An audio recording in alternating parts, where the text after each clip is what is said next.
All right, clap it up, clap it up.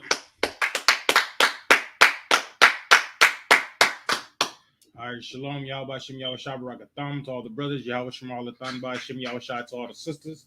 We're at I.S.U.P.K, started out of 1 West, 125th Street, Harlem, New York, under Commander General Yohanan. We've been teaching Blacks, Hispanics, and Native Americans the truth of the Bible since 1969, right? And the truth of the Bible is that Blacks, Hispanics, and Native Americans are the Israelites that the Bible speaks about. Right. Right. And being an Israelite, right? The Bible is Israelite culture, Israelite customs. All the laws in the Bible, that's about keeping your culture, Black man, Hispanic man, Native American man. That's what that is. From the feast days you have to keep, to the dietary law you have to keep, to even the women that you the women and the men that you're supposed to marry, right? And how you get married, right? And what is marriage? Right? Anything outside of the Bible that's telling you about getting married, that is other culture, right? And we're gonna get into that today. We're going to explore about marriage, right? About marriage in the Bible. What is marriage in the Bible, right? And then we're going to show you how marriages got to be monogamous with one man and one wife. We're going to show you about that, about the history of that. That comes from Rome. That marriage of one man and one woman, that comes from Rome, and the marriage ring and all that, and that comes from Rome. Because in the Bible, when you have a child, that child is your heir, right? That male child is your heir, right? But now, right? But here in America, right, the belly of the beast. When you get paper married, right? When you get paper married with the with the paper of America that says that you're married to a woman.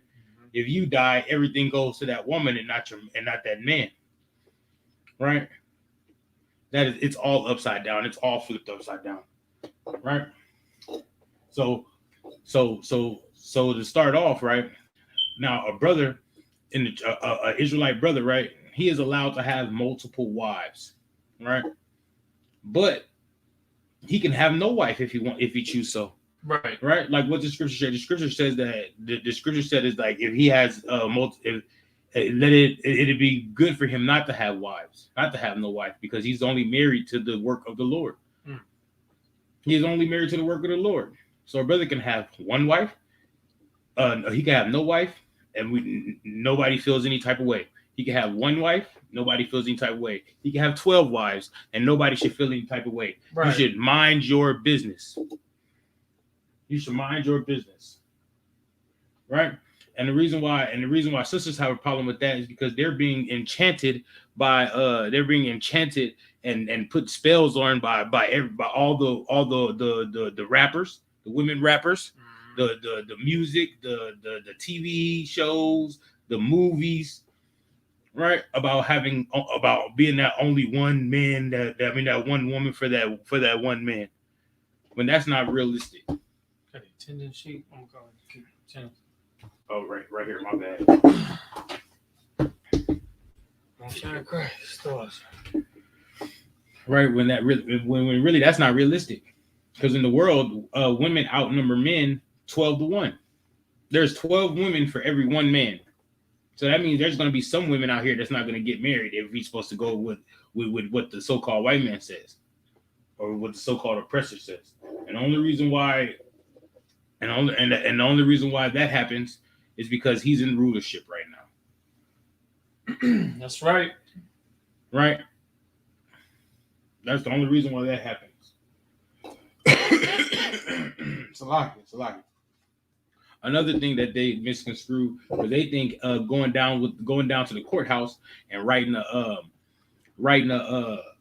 signing that paper to the government of a marriage document, right, is between a man and that woman's father, right? That's why the man, the father is the one that gives the daughter away, right?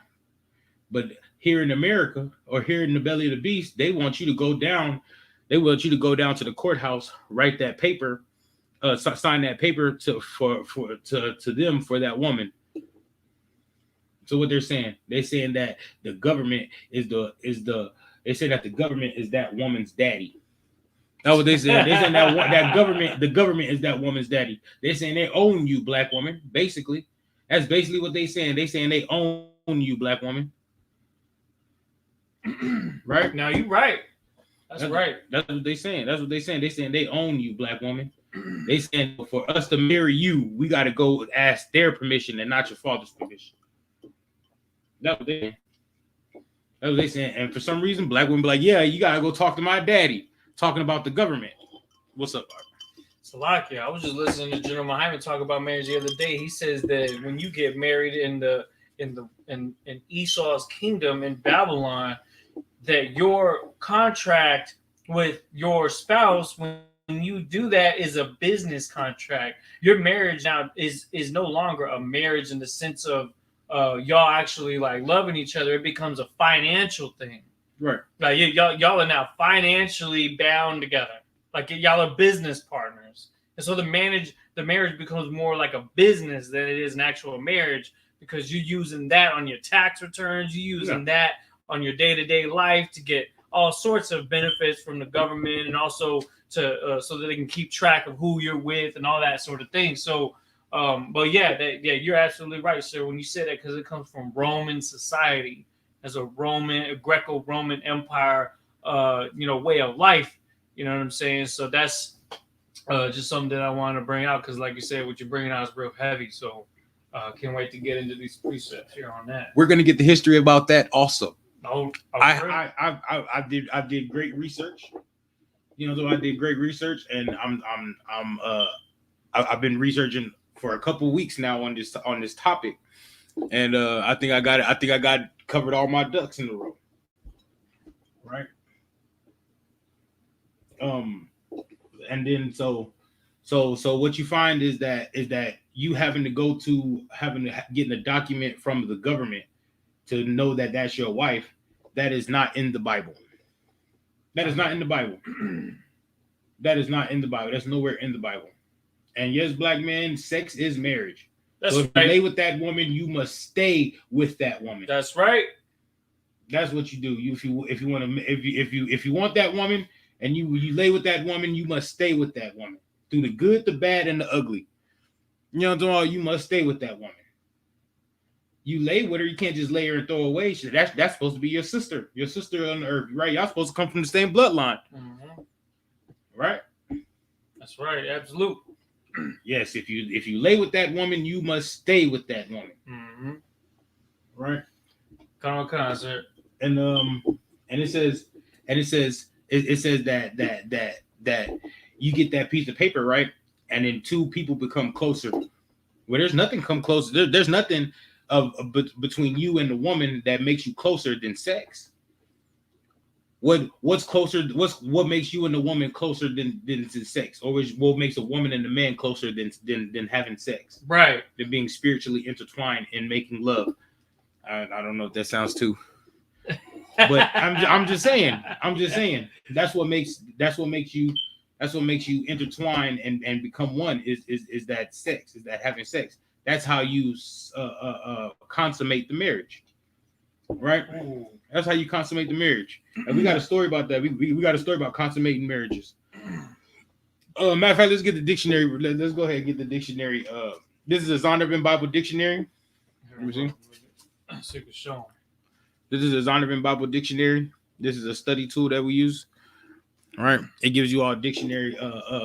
It gives you like it gives you biblical definition. There we go on words. There we go. Now I was looking for it. Come on, go ahead. So this is the definition of marriage in the Zondervan Bible Dictionary. Marriage is an intimate personal union to which a man and woman consent. It's a what? An intimate personal union to which a man and woman consent. So it's about consensual sex, right? And it's an intimate consensual union.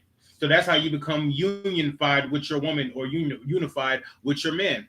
Go ahead. Come on, cut. It says consummated is what? consummated. It's consummated, right? So it's consummated by sex, right? Go ahead. Did you mean get a definition of consummated? No, we already know. I'm pretty sure they know what consummated. Consummated and continuously nourished by sexual intercourse. Right. So it's consummated. So when you have sex, you're married to that woman. That is now your woman, or that is now your husband. Right. But it says continually nourished, right? Right. Continuously nourished. That love is continuously nourished through sex. So that's what marriage is. Sex is marriage. Right?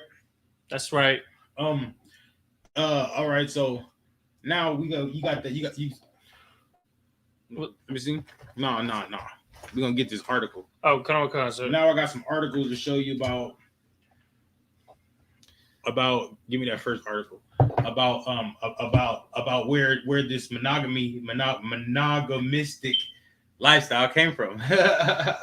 Right, where this monogamistic lifestyle came from. Because somewhere, some long time ago, there was aristocrats, and they would in Rome, right? The leadership of Rome wanted to make their wives not equal with them, but want to make their wives like they only use their wives to procreate, to make babies. Mm-hmm. But really, that led to pedophilia, because if they really wanted to have pleasure, they went to go have sex with a man. Yeah, you know what I mean. They went to go have sex with a man, and then they had young boys. That's where that the man-boy lover association came from. You know, in Greece and Rome, you know, they had that's why they had mentors. They were mentoring the young boys because they were having sex with them. So, like, and another thing too is when we talk about Catholicism, they are known for pedophilia, right? Right, because they come from that Roman society. They come from that Greek society. That's disgusting. That's why when people pledge Greece, pledge those Greek sororities in college, they're always having doing some kind of homosexual activity, because really they're homosexual. God, I got this page loaded up, sir. All right, give me 1 second to get there. And this is called the Julian marriage laws. The Julian marriage laws, right? Listen good. Come on. Are you ready? I got another point to make. So when you're watching movies like Troy, and they talking about Achilles, and Achilles had Patroclus, they said it was his cousin, right? It was not his cousin. It was really his lover. What? Right, it was really his lover, and Alexander with Hephaestion, they were really having sex with each other. That's disgusting, right? Because if you ever seen that movie Alexander, when he married that the East Indian lady, the East Indian woman, she was mad at him because Hephaestion, he was being too close with Hephaestion. Wow, you don't remember that? And then Hephaestion gave him that ring. Yeah, and she was like, what is he giving you that ring for? You know what I mean? He's like, because he loves me and I love him. Y'all remember that? I remember that, but also, if I could, that show Domino that recently came out had the exact same premise, and you're absolutely right, because he was doing the same thing. Not Octavian, but the other one that was to be a ruler. He actually had his wife there, who he barely even wanted to be with. Yeah, but he had that slave boy that he kept messing with. Yeah. And they put that in the show, and I was like, this is gross, but that's how they were. They were really like that, right? That is real. That's real, and that's where the homosexual and pedophilia comes from. The sexual deviancy comes from that. Okay, Slocky. Go ahead. The Julian marriage laws. In 18 BC, the Emperor Augustus turned his attention to social problems at Rome. Extravagance and adultery were widespread. Yep. So it's a what? Say it again. Extravagance and adultery were widespread. Right. So what's adultery? When somebody, like, say, like a woman that's married cheats on her husband. All right. You know what I'm saying? That's good, but they said that adultery was widespread. They got that law of adultery from us, because way back in Egypt, Joseph said he didn't want to commit adultery in Egypt. That was way back when. Come on, sir. All right, now keep going. Among the upper classes. Amongst who? Among the upper classes. What's another word for upper class? Rich. Aristocrats. Okay, aristocrat. Come on. Go ahead. Among the upper classes, marriage was increasingly infrequent. Right, that's because they were sleeping with everybody. It was so it was infrequent. They didn't get married in a higher class because they was too busy because they're rich. So they was too busy sleeping with that little boy, sleeping with that woman over there, that woman over there. Sometimes they'll sleep with another man's wife. Go ahead. Many couples who did marry failed to produce offspring. Right.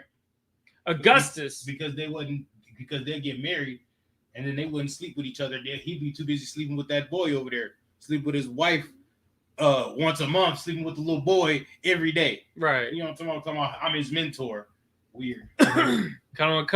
Augustus, who hoped thereby to elevate both the morals and the numbers of the upper classes in Rome. Right. So they want to get more rich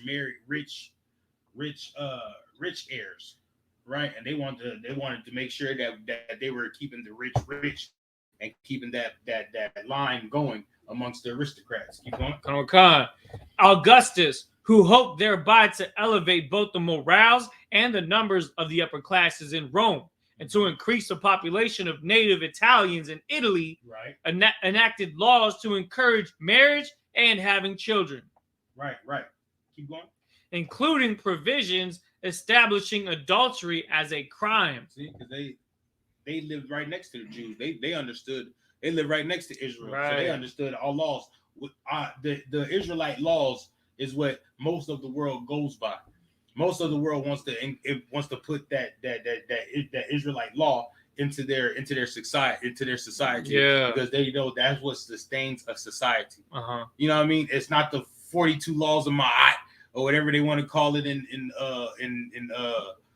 the Kemetic community. It's not the Quran. It's the biblical law is what keeps a culture or what keeps a country in morality or in trying to be righteous, trying to be right.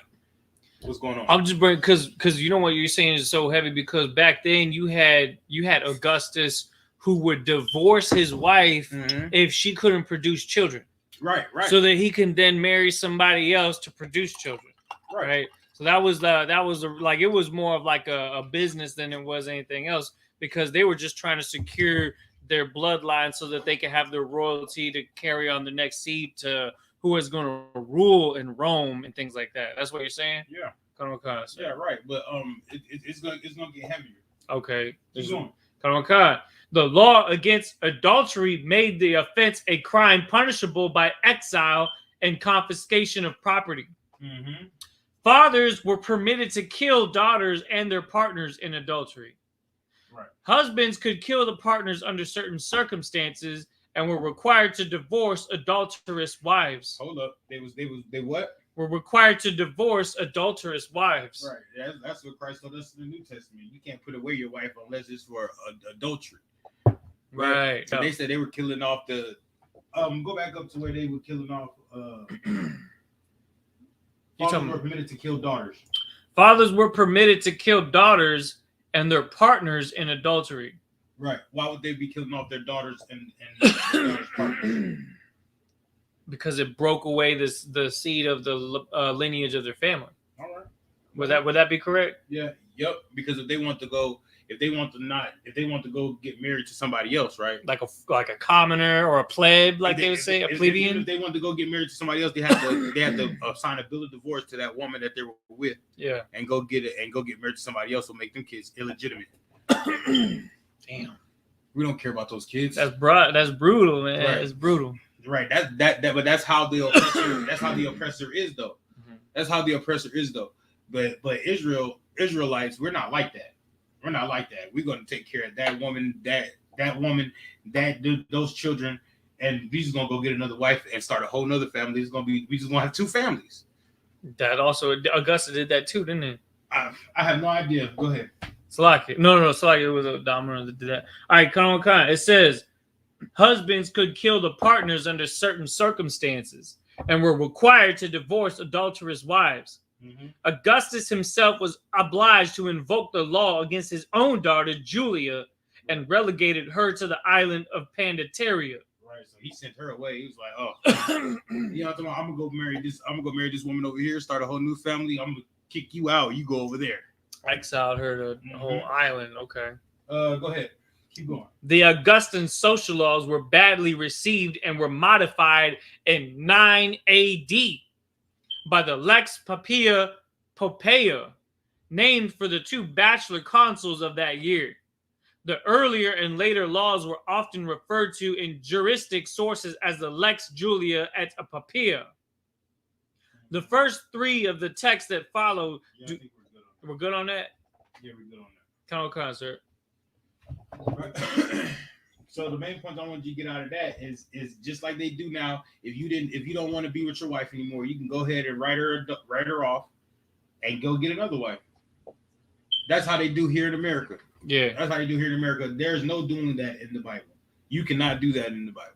Okay. You cannot get tired of one wife, sign a divorce, and then go get married to somebody else. That is a sin. That's right. That is a sin. I got a question. What is a sin? What is a sin? Hold on, give me 1 second. Give somebody online to answer. Okay, yeah. What is sin? Does anybody online know what a sin is? Type it in the chat. If y'all have any questions, y'all can type that in the chat also. Y'all can type it in the chat. I guess they locked in. Go ahead. Go ahead. According to the scriptures in the New Testament, it says sin is a transgression of the law. In the book of, I believe, 1 John. Yep. So a sin is the breaking of God's laws, right? What is the name of the book? 1 John? No, it's the Zondervan Bible Dictionary. That is the name of the book, Zondervan Bible Dictionary. Yeah. There's also a pictorial version. That's the full-fledged version of this. This is just a compact version. Right. Oh, did you? The Strong's definition says the same thing. No, we don't need the Strong's definition. It says the same thing. All right. So if you wanted to divorce a woman back in Rome, and just like it is now, it's you have to sign a bill of divorce. It's 1 John 3 and 4. Is it 3 and 4? Yeah, 1 John 3 and 4. Want me to double check, sir? No, it's 1 John 3 and 4. Okay.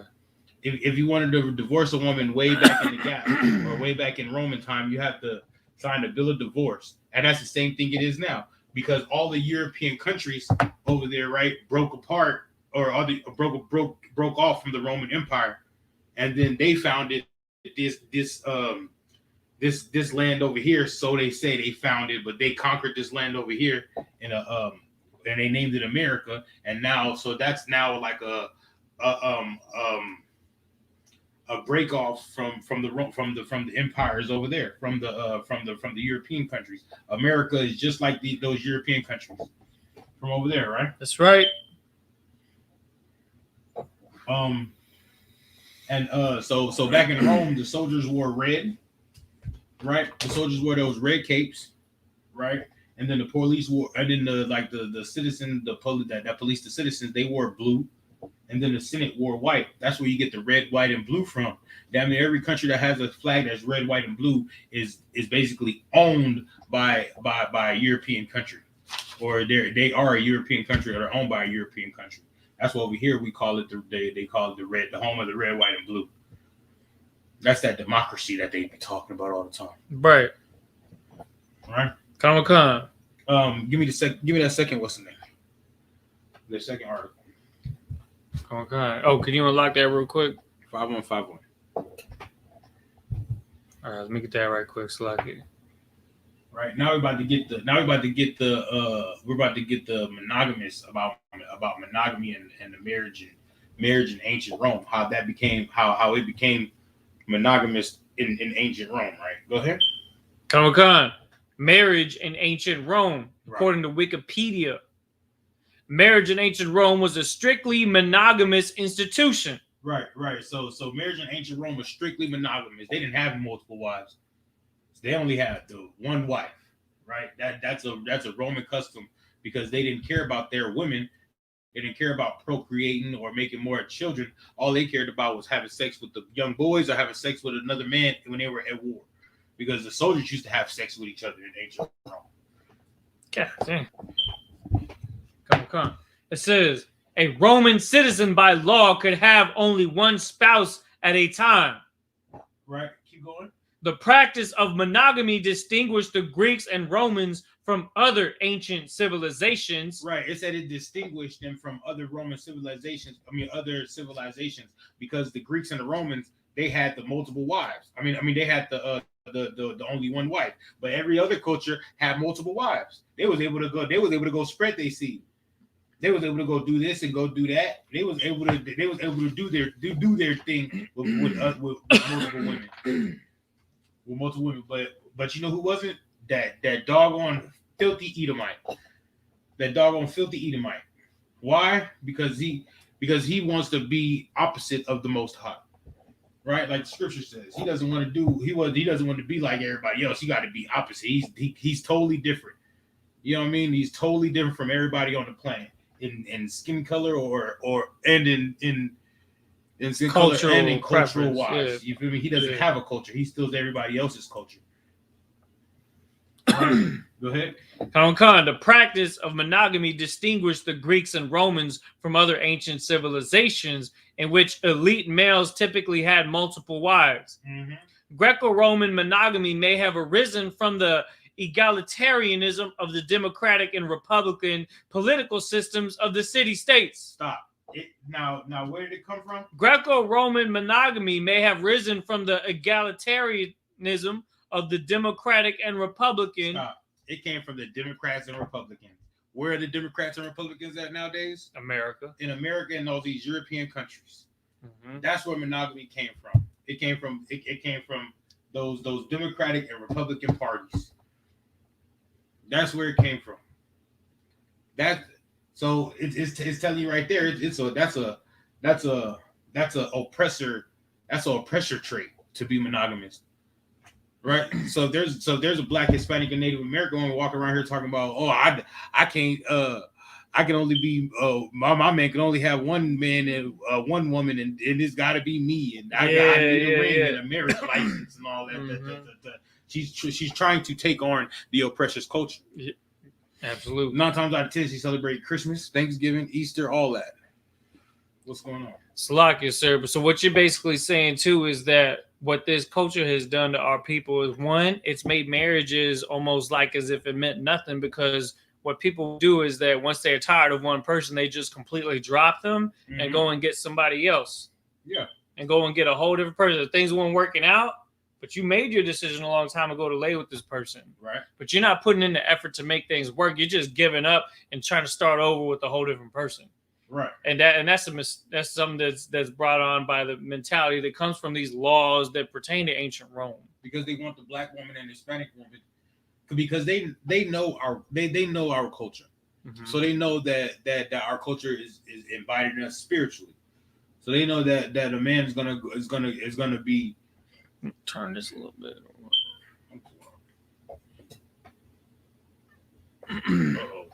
There it is.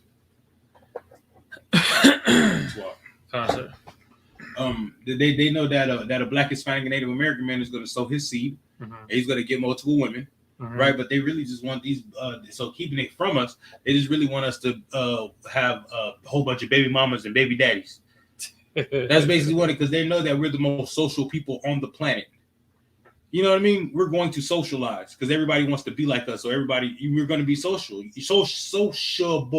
Let me say it like that. So they basically want us to be baby mamas and baby daddies. And the Most High is like, I don't want you to be baby mama, baby daddy. I want you to be married. That's right. You know what I'm talking about? That's basically what the Most High is saying. Most High said, I want you to be married. That's why he put guidelines in there for us if we have multiple wives, and how to deal with our children, and how to deal with our wives, and how to deal with everything. We're gonna go through that too.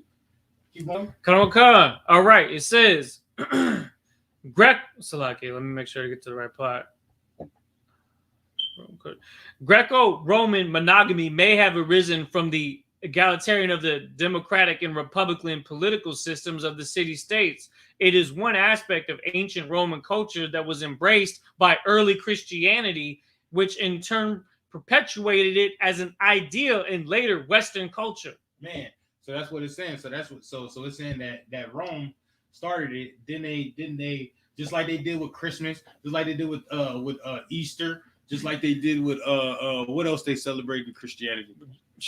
Yeah, I mean, you talking about everything. But just like they New did, Year's, birthdays, just like they did with that, they incorporated that Christianity, or they created that paganism into Christianity, right? So just like they did with Christmas, and just like they did with Easter, they did the same thing with monogamy. They put that into the Christianity, because monogamy is nowhere in the Bible. You can't find monogamy nowhere in the Bible. Drop down next paragraph. Keep going.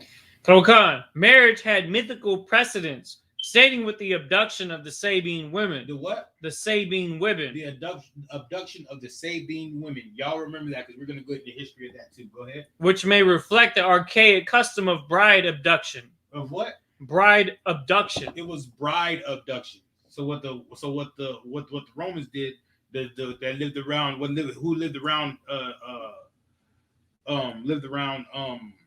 talking about the time frame? Yeah, the time frame. But they lived around Italy. They were people called the Sabines. Okay. Right, and then here comes the Romans coming out of the caves, and they used to kidnap the wives and the women of the Sabines. That's what they used to do, and they used to take them back, and they used to have sex with them, and they used to call that marriage. If you ever what's that movie, Borat? I never seen it. You never seen Borat? There's this movie called Borat where they still do stuff like that in countries like that, with the Pakistans and stuff like that, with those countries. Oh, really? They'll kidnap a woman, put a black sack over her head, and run off with her. And now that's my wife. What? I don't know, man. That is a oppressor trait. That is not Israelite trait. We sweet talk a woman. We talk nice to our women. Right. We don't do things like that. We have laws against that. Damn right. Keep going. Khan. It says Romulus and his band of male immigrants were rejected connubium, the legal right to intermarriage, from the Sabines. Right, because nobody wanted to deal with these people. Nobody wanted to deal with the Edomites. Nobody wanted to deal with them. So when they came and they wanted to marry their women, they said, "Hell no, no." You know what I'm talking about? And y'all better get out of here before we start problems. You know what I mean? Because it's a nasty old filthy thing to want to have sex with to want to marry outside of your race, outside of your culture. And the Sabian men know that, right? The Sabian men know that, just like the Israelite men know this. Just like well, I'm not gonna say them, because they want a black woman, they want a Hispanic woman, they want the oppressors, they want an Israelite woman. Dang, so like I said, and you even see this in the 1400s, because that's what they were trying to do with our women when they came over to this side of the planet, and they were taking us, and they were following a Roman custom that goes back to them, which is basically rape. That's basically what is it called? Bride abduction was. Yeah. They were trying to do that to our women. But I remember reading in the history books that a lot of our women wouldn't even go through those pregnancies. A lot of them were very even to the point of depression and suicidal, because they really had no want to be with those people that were trying to oppress them. Like, they really had no game. They couldn't spit no game, so they just went and took stuff. Right. Like barbarians. Right. You know what I'm saying? That's what they are. That's wild. That's what they are. They have no culture. They're vagabonds. They're what they call Esau, a wild man, right? You see where it says abduction of the Sabine woman? Yeah. Click it. Abduction of the Sabine woman. Click it. This is going more into it says the rape of the Sabine woman. Right, because what you just said about abducting, that's raping, right? That's the con. And that's what this oppressor does. The oppressor's been raping ever since Rome. The oppressor's been raping ever since Rome. But the early start of Rome, because Romulus and Remus were the progenitors of Rome. And then you know how to say that Esau was that they were murderers from the beginning? The devil was a murderer from the beginning. Right, Romulus actually killed Remus, his twin brother. That's why it's called Rome, not Romula Rome or something like that. You know I feel you. Go ahead. Did you even read more on that? Mm-hmm. The rape of the Sabine women, also known as the abduction of the Sabine women or kidnapping of the Sabine women, was an incident in Roman mythology in which the men of Rome committed a mass abduction of young women from the other cities in the region. Uh-huh. It has been a frequent subject of artists and sculptors, particularly during the Renaissance and post-Renaissance eras. Right. Keep going. The word rape, cognate with rapto in Portuguese and other Romance languages meaning kidnap, is the conventional translation of the Latin word. Did you need that, Sluck? No, go to story. Okay, story. You see it? There you go. Okay. According to Roman historian Livy, the abduction of Sabine women occurred in the early history of Rome, shortly after its founding in the mid-8th century BC, and was perpetuated by Romulus and his predominantly male followers. Right. It is said that after the foundation of the city, the population consisted solely of Latins and other Italic people, of particular male bandits. Right. So they were what were they? They were criminals. They're criminals. That's what a bandit is, a criminal, right? Go ahead. Even today, when you look at the birth rate numbers of the people that come from this nation, right, they're low. Yeah. Because they can't do this anymore legally. You know what I'm saying? Like, they still probably will try to, but the thing is, because they can't do that, they can't produce like the way a black woman can produce. Hispanic women can produce. So they try to counteract that by putting abortion clinics, Planned Parenthood in the ghetto, damn near making it free for our sisters to go and cancel their pregnancies to try to lower our numbers. But when the fact is they're the ones that can't even do it because this is what they're used to doing. I give you one more. They also give us the worst food, worst education, drop drugs off in our neighborhood, guns off in our neighborhood. Yeah. Right. So you put poor people, uneducated people around guns, drugs. What's gonna happen? We're gonna be on some goofy stuff. We're gonna be acting a fool, basically. Yeah, basically, that's what I'm saying. So we're gonna murder each other, we're gonna kill each other, and we're gonna sell drugs to each other. We're gonna poison our own community, our own selves. Why? Because we don't have that. Because we're in a survival state. That's why we're in a survival state. Keep going. Come. It says, it is said that after the foundation of the city, the population consisted solely of Latins and other Italic people, in particular male bandits. With Rome growing at such a steady rate in comparison to its neighbors, Romulus became concerned with maintaining the city's strength. Right, because they wasn't procreating like everybody else around them. Why? Because they were homosexuals, and the Lord is against them. Yeah, the Lord is against them also. Keep going.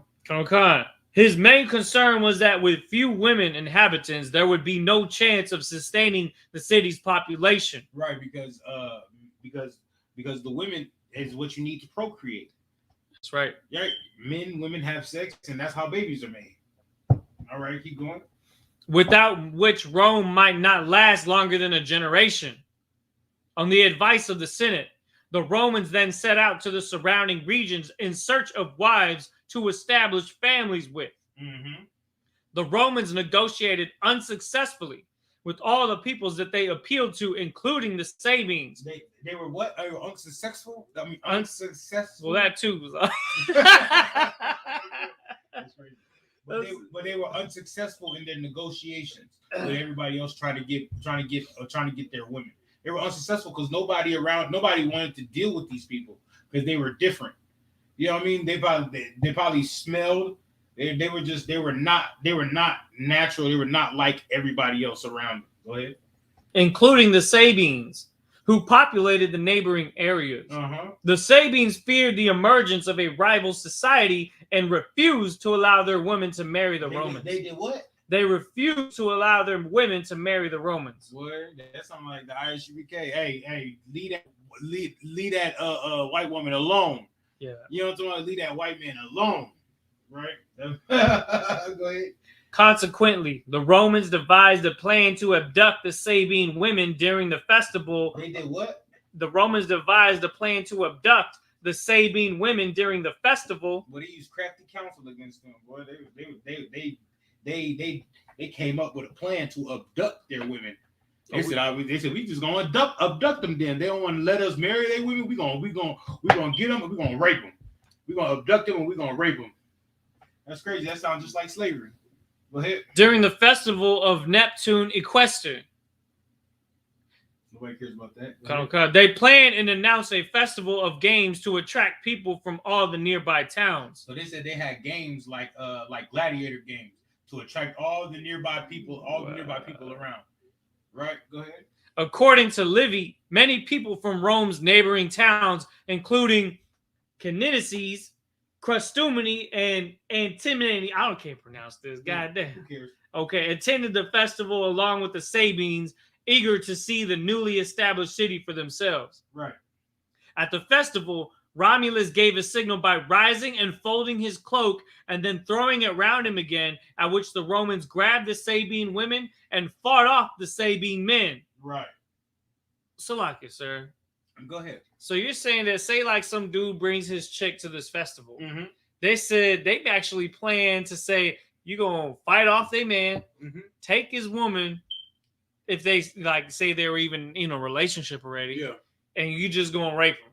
Yeah. And you're just going to claim them. But it's not even that. We'll take your sister and they try to take your sister. Yeah. You know what I'm talking about? You be like, hey, you know what I'm talking about? They're going to fight you off like, God, like, damn, you feel me? Yo, what's going on here? Like, what's the problem?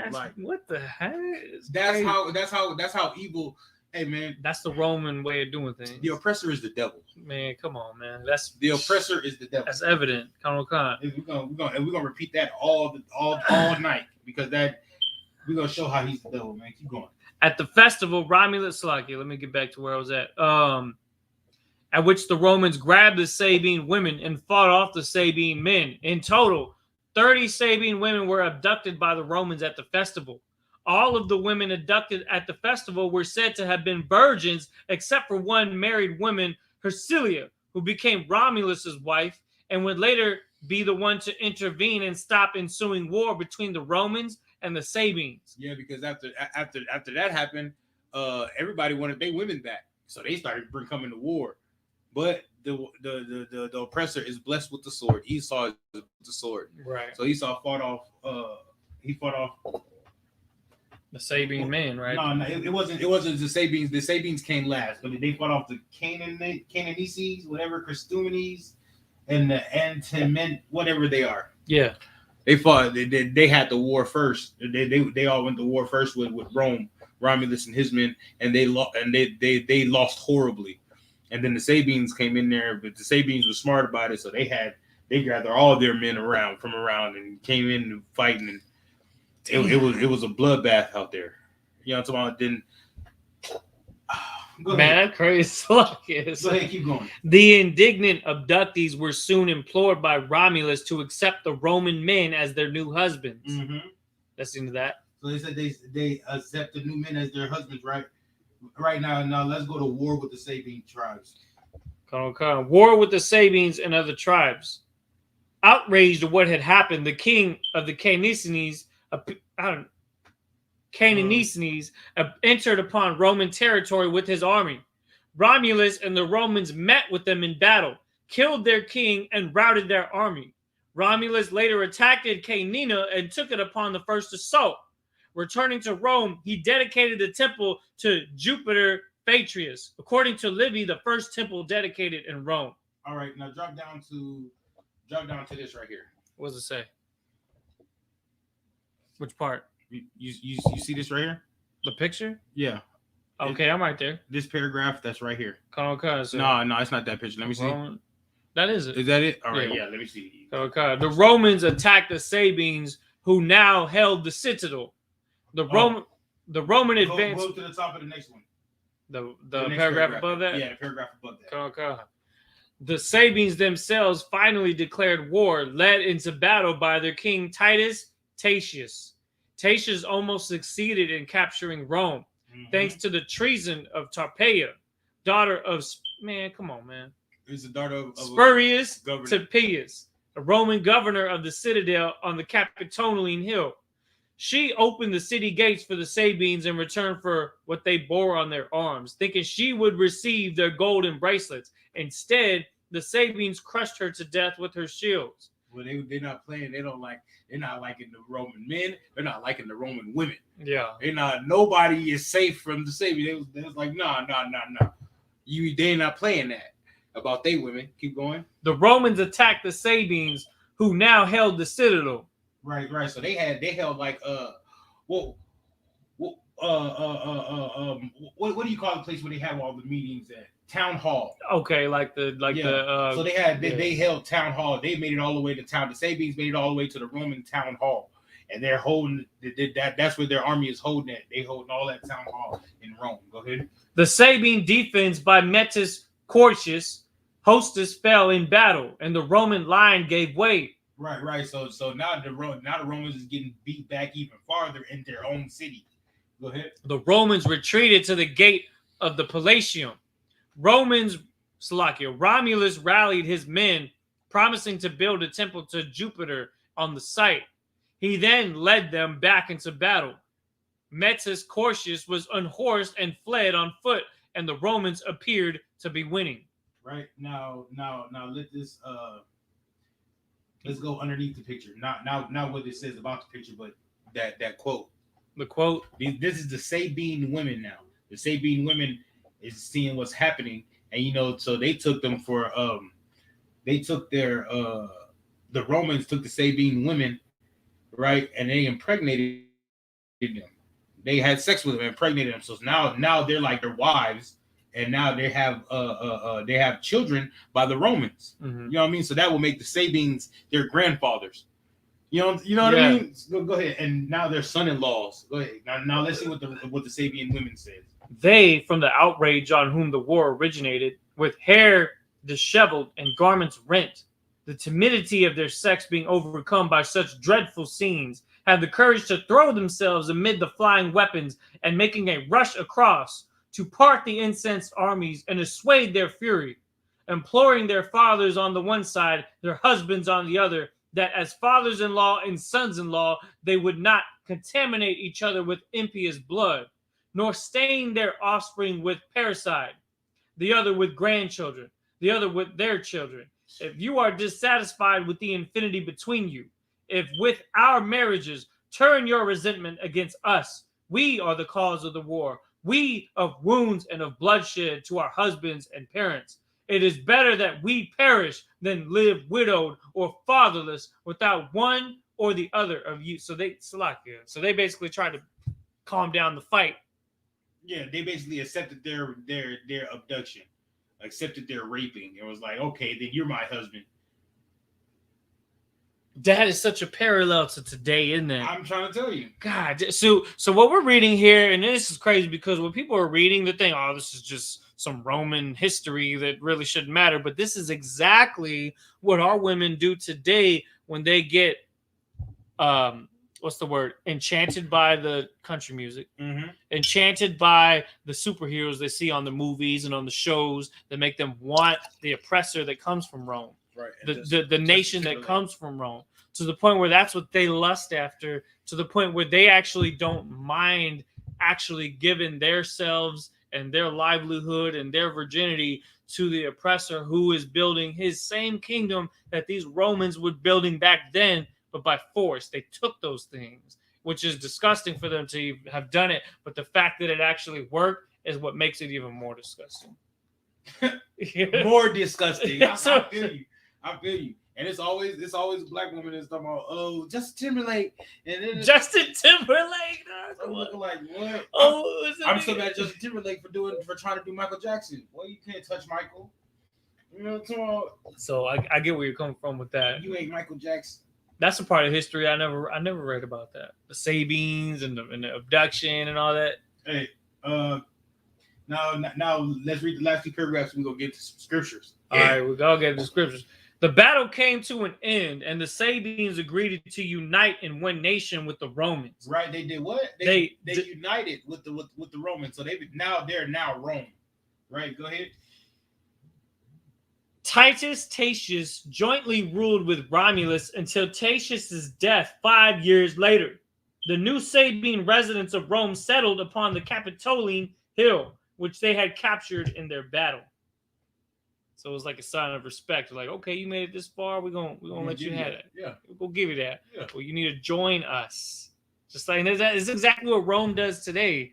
Because everywhere that they conquer, they want to absorb it and assimilate it into their country, right? No different than when you have Native American reservations on the land of America today. The whole country, the whole continent belongs to the indigenous peoples, but because our people are brainwashed by this country's seduction, that they want to join themselves unto Rome, and it's the same exact thing happening here in 2021. That's incredible because it's like history repeating itself. You know what I'm saying? You know it. And marriage is an important part of that because here we are following a culture that was built on bloodshed and all kinds of disgusting acts like rape, abduction, kidnapping, that sort of thing.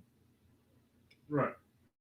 All right. So let's move on to the scriptures now. Let me get Exodus 22 and 16. Exodus 22 and 16, because we have laws about marriage. We have laws about marriage also.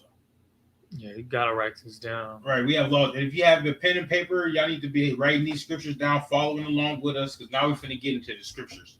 And the scriptures is nothing like the history of Romulus and his escapades with the Sabines and kidnapping women, because we don't do that. We don't do that here. That is a barbarian way of living. That's right. Salakia, that is a caveman way of living. Let's go with it. Exodus chapter 22, verse 16. And if a man entice a maid that is not betrothed. It says what? If a man entice a maid that is not betrothed. What does betrothed mean? Engaged. Raise your hand next time. Go ahead. Somebody that is in that phase of getting to know somebody. Yeah, like promised to. Mm-hmm. Yeah, I mean it's promised to. So read that one more time. And if a man entice a maid that is not betrothed, so she's not promised to anybody. She's not waiting for anybody or anything like that. She's not engaged to anybody, nothing like that. Go ahead. And lie with her. And do what? And lie with her. And lying with her is not cuddling and laying there. It's Netflix and chilling. That's what that is. Lying with her, it's the real Netflix and chill. You know what I mean? Like you ain't gonna Netflix and chill like that. It's the real Netflix and chill. Keep going. He shall surely endow her to be his wife. Nah, he's just gonna throw her away. He gonna Netflix and chill with her and never talk to her again. He shall surely endow her to be his wife. So he now that is gonna be his wife. That is now his wife. Why? Because he has had sex with her. He has had sex with her. There's another. We're not gonna read the story, but we're talking about Jacob and Rachel. Yeah. Remember Jacob and Laban? Yeah. So Jacob was sent to his mother's brother's house to go get his wife Rachel. Mm-hmm. And Rachel must have been bad because he worked 7 years for her. And then after the 7 years was up, they had a party. Mm-hmm. You know, he went in there a little tipsy, and did his thing, consummated the marriage. Right. But then in the morning, it was actually Leah that was in there and not Rachel. You never heard about that? Yeah, no, I know about that, but it was a trickery. Right? Yeah. You know what I'm talking about? He put Laban, Jacob's uncle, put Leah in there and not Rachel. How do you not see her though? It was a pitch black in that room. Man, that man was tipsy.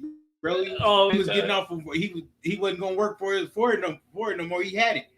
You know what I'm saying? He was like, yeah, I'm gonna get tipsy. They had a party, got a little tipsy, went in there and did the do. It was like they woke up the next day like, you ain't Rachel, you Leah. You know what I'm saying? Like, what happened? So then Rachel must have been bad because he worked another 7 years. But what does that show you? Right? That shows you that sex consummated the marriage. That's right. If he never had sex with Leah, he would have been like, oh, I didn't touch her. Where's Rachel? You know what I'm talking about? Right. But he had sex with Leah, so that was now his wife. Okay. Kind of. Right? And then, so Rachel must have been bad. I'm talking about bad. Because he worked another 7 years to get Rachel. And that's heavy because he now then had both. All right. So you're talking about right here. It's not like he put Leah away to get with Rachel. Yeah. He just had both of them sisters. Right. So that's kind of that's all I was saying right there. And how many? I got a question. How many wives did Israel have? You talking about Slocky? How many wives did Israel have? Jacob, right? Yeah, Was Jacob it is Israel. 4?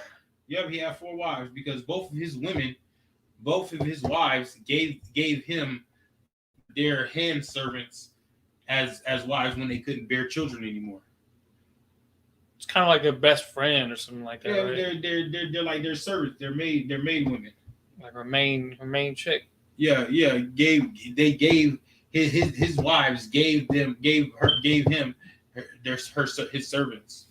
You know what I'm talking about, when they couldn't bear children anymore, because they understood about bearing children and becoming a great and mighty nation. What's up? That goes exactly with what I was thinking, because in my mind, when I'm looking at our culture is a warlike society, but not like the Romans, but in a righteous way, because we follow the laws that were given to us, right? And when you look at the laws that were given to us, and it talks about this, of course, we know that the nation of Israel is built off of 4 wives, right? Like the children of Israel, all 12 tribes. And so when you look at war, how do you get reinforcements in war? You get reinforcements by having children, right?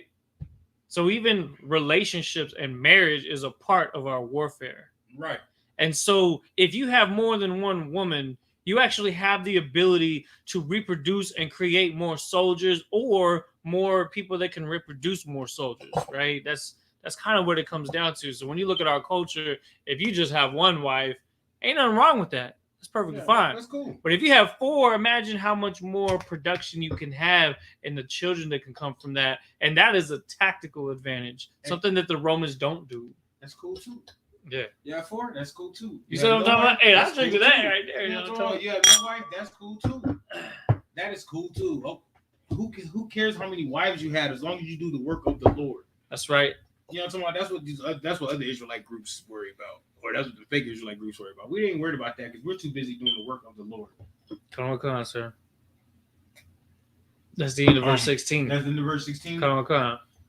I lost my place here. Let's keep going. Read 17. Verse 17. That's like Exodus chapter 22, verse 17. Mm-hmm. If her father utterly refused to give her unto him, right, he shall pay money according to the dowry of virgins. Now say that. Now let's start at 17 again. Verse 17. If her father utterly refused to give her unto him. Right. So he gonna be like, oh no. You can't have my daughter. Uh-huh. My daughter was in my house helping me out doing this, doing that. Yeah. You know what I'm talking about? Now you want to come take my wife away from me? No. Daughter? You talking about? Oh, my come take my daughter away from me? No. And you're like, oh, come on, man. I pay you 30 goats and whatever the dowry is. Whatever the dowry is. Yeah, you know what I'm talking about? Like, go ahead. Okay. It says, he shall pay money according to dowry of virgins. Right. How much of ever it is for the dowry of virgins, that's what he's going to pay. That's what he got to do. Laban's dowry, right, was 7 years of work. Mm-hmm. You know what I mean? That was 7 years. He was 7 years of work. Yes. It's like a certain. Now, this is just a side note because what you're talking about is real heavy. But even in modern days, they've almost made like not a joke, but something similar. Because I remember there was this one chick that I was talking to. She was talking about the culture behind that with the dowry, right? And other cultures try to copy ours. One of those things that was copied was the idea of the dowry, and she had brought up as a joke this website that had what was called a camel calculator, where it was calculating how many camels that woman was worth based off of certain things like her education, her I don't want to bring this out too much, but like just like her features and things like that. You know what I'm saying? But basically, what I'm saying though is that all actually comes from something that's founded in the scriptures. Because there's a dowry that the Most High requires so that it shows that this man that raised this daughter as a righteous woman is worth something valuable. And that for a man to actually be able to take that woman and to be a bride, that he needs to show his sign of respect to that man that raised that righteous woman, right? We don't have that anymore in our society. We don't have our zeal and our culture to the sense where we have that. But if we rebuild that, I think everything will really start to come together for us. You know what I'm saying? Because we'll be able to sustain much better because everybody will be in a more locked in position with keeping our culture rather than, going out and doing whatever and ended up with whoever. Right. You know what I'm saying? You have fathers that'll actually take time with those daughters to make sure that they're raised properly because there is a reward for that in the end. Right. If the culture is kept. You're absolutely right because I know us we're gonna raise our daughters to con on one con their husbands. You know what I'm talking about? We're gonna raise our daughters how not to be a loudmouth dragon. A TikTok star. Yeah, a TikTok star, a YouTuber. Yeah. We're gonna teach our daughters how not to give their husbands headaches. Mm-hmm. Right? Like so many women are taught to do these days. That's what they're taught to do. They're taught to how to be. They're taught by women that aren't married how to be a wife. How you gonna teach a woman how to be a wife and you're not a wife? Mm-hmm. All right, we got a question. What is a concubine? A concubine is a. Who has that? A concubine is a woman, the spoil of war. Is a woman, a young man Omar. Is a woman that you got in war with your that you got in war because there was a time where Israelites tribes went to war with each other, right? And after all the slaughter was done, we would take women that was now didn't have no father, didn't have no husband, didn't have no brother, nobody that they had to protect them.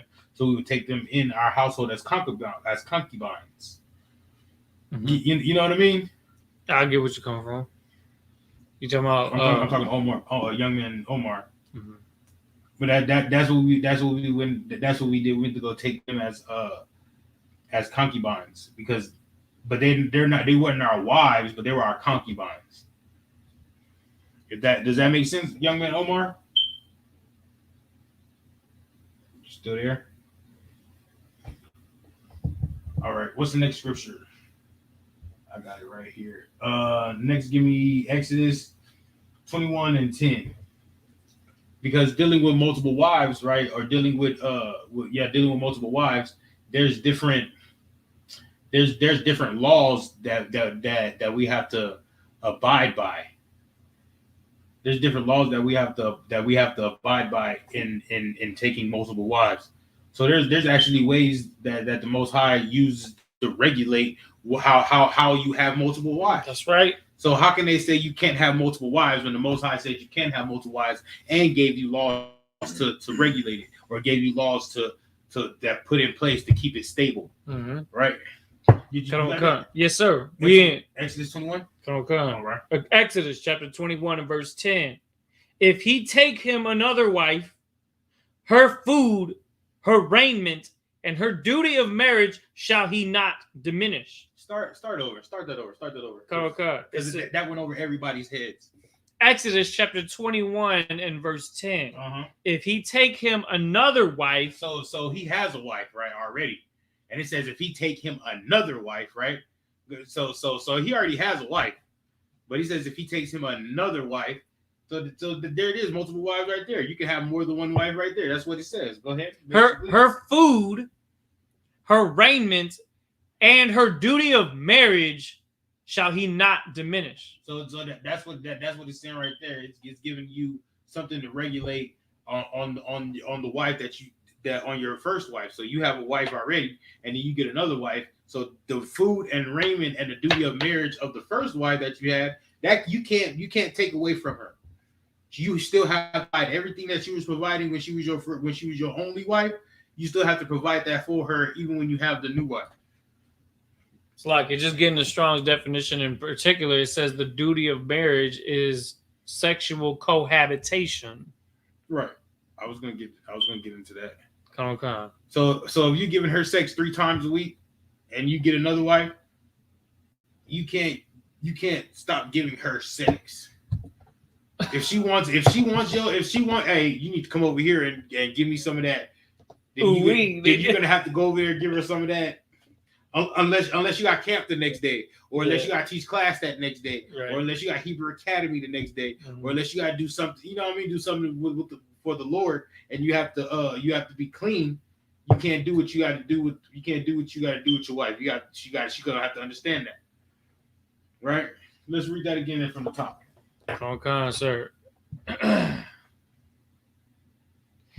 Verse 10: If he take him another wife, her food, her raiment, and her duty of marriage shall he not diminish. Right, her food, her the money that she was giving her, whatever she was taking care of her for, and the rod, you cannot diminish. You have to keep giving her that same amount of whatever you was giving her to keep her stable, to keep her what she was living.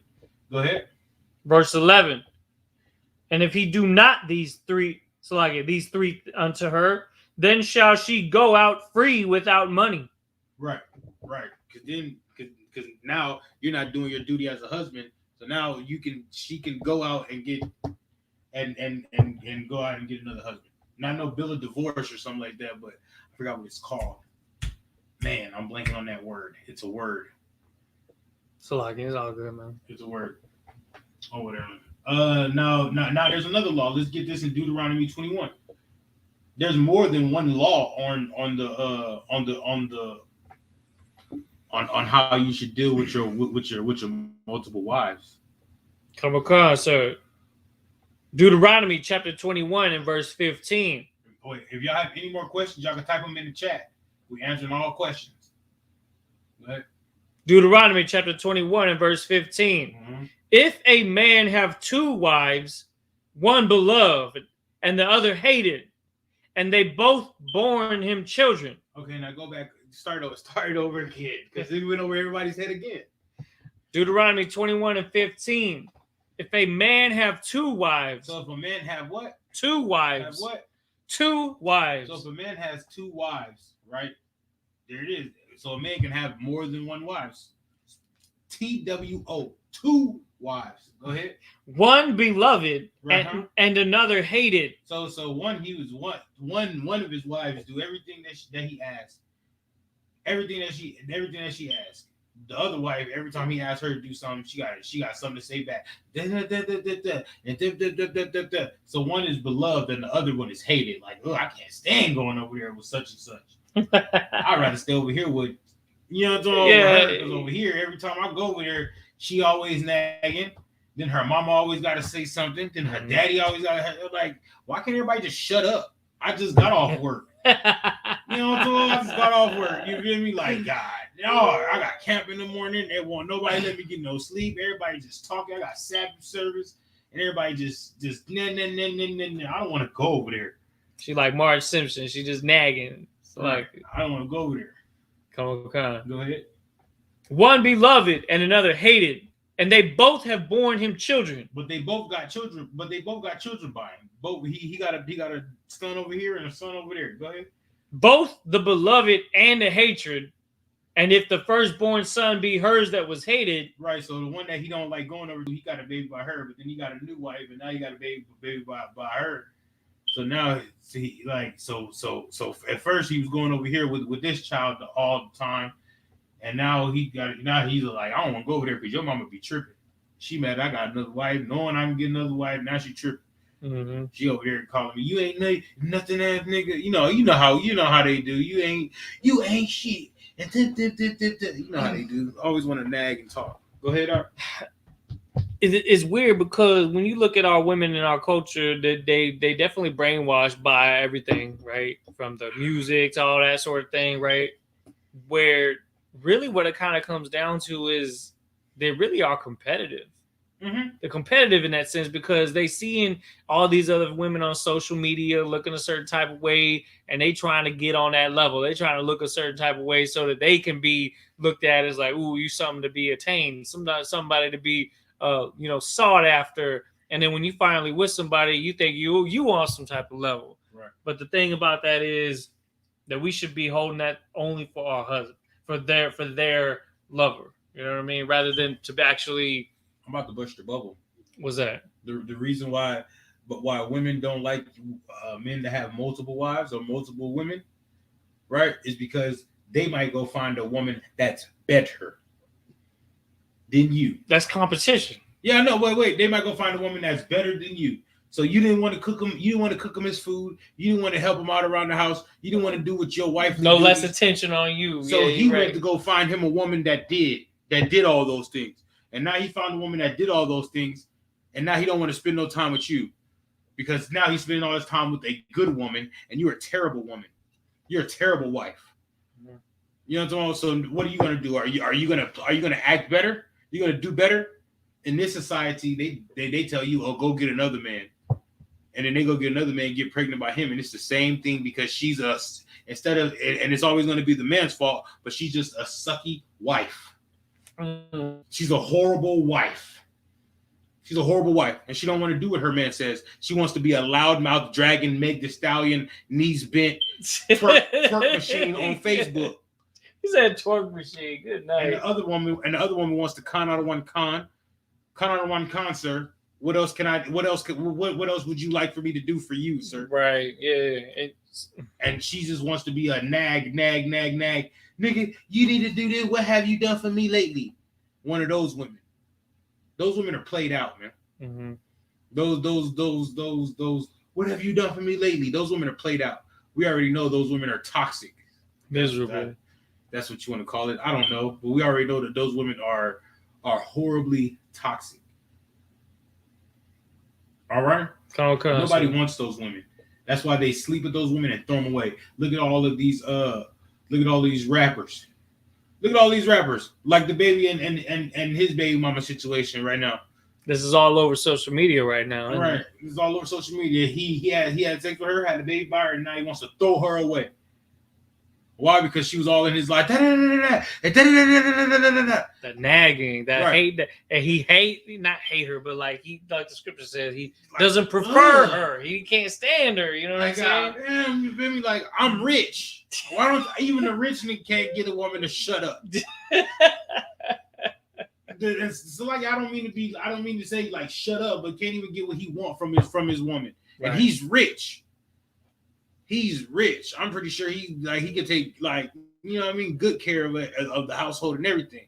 But she just shut her mouth. Just be quiet and go over there and do it. And he kept telling her, go in the room. Go in the room where my baby at. Go in the room with the baby. Like, you know, so, no, not when you don't lie. It's just making no sense. Go ahead. See, what's really happening is that there's a clash of cultural, standards that are happening. And a lot of our women, they're that way, right? The way that they want, where they want everything, all the attention for themselves, all the love and everything else that comes with it. But at the very same time, in the very same breath, where they could be yelling at a brother for being a certain type of way, they could also be working as a team. When you actually had, like, if you look at like ancient Israel, imagine those 4 wives with those 12 sons, right? Imagine those 4 wives with those 12 sons. It would actually be a lot easier for them, wouldn't it? Wouldn't it be? Because they would be working together to raise them, to feed them, to change the diapers and all that stuff that you would feel insulted for having to do all by yourself. You would have a team of people to do that with. Right. You know what I'm saying? Yeah. So that the man can actually focus on the things pertaining to warfare and building our nation, to teaching, to all sorts of things, while you're over there with your homegirls. You know what I'm saying? Which is what you always want to do anyways. But because you want to be independent, you want to go and work a 9 to 5 and do all this extra stuff to maintain on your own, when you could have been a part of a team. And it would have been easier on you if you just understood first that you come from a culture that is built to make things easier for you. Hey, I feel it. You see what I'm saying? I feel it. But yeah, that's the problem. That's the problem. You go find something better, and then now they're all mad at you because you found something better. Like, damn, he went to go find a woman that actually wants to do for him, that actually loves him. Because really, what you find out. Once you find out, like, once you join the truth, And you got a woman. What you find out is that woman didn't love you as much as you thought she did. She didn't love you. She was still selfish. She didn't love you. She didn't love you at all. Because she don't know what love is. They've never been taught what love is. They've been taught what love is from Steve Harvey. That's on his fifth marriage. They've been taught love by their mama. That's on her fifth marriage. That's failing right now. You know what I mean?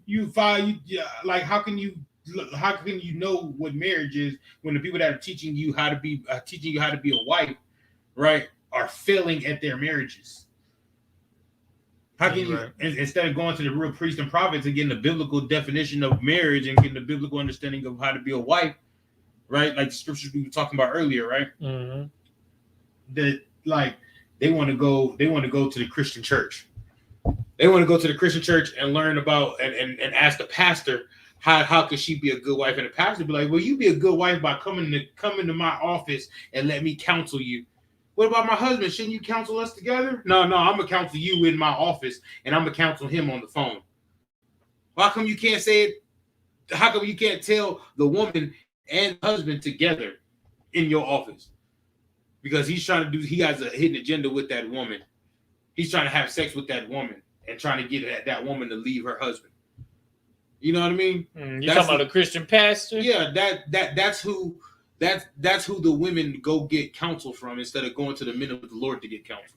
You know what I mean? They go get counsel from a man that wants to have sex with a man that wants to, or a man that wants to misuse them. What's up, Art? The same note to what you're saying. All that chick's friends, all her homegirls that are single and miserable, that are giving her advice about her man. Oh, he ain't shit. Leave him. He ain't done nothing for you. He did wrong. You shouldn't give him another chance. Or that brother or that dude that's in her ear talking about, oh man, well, you know what? You could do much better than that. Oh, and by the way, I'm better than that. So you should come on over here with me. And they're all Christian. Because they really just try to see. And that's the thing, though, because it's so wicked that nobody really knows how to actually build a real relationship, and they're trying to take people from others. You're no better than the Romans when you do that. That got a good relationship. Yeah. Because the friends that are single are telling her friend, girl, you need to leave him, and girl, you need to not talk to him, and girl, you need to do this and do that. But they going home alone also. They're going home alone also. Yeah, And the bad thing about it is they got 3 kids by 3 different baby daddies. 4 of them. You know what I'm talking about?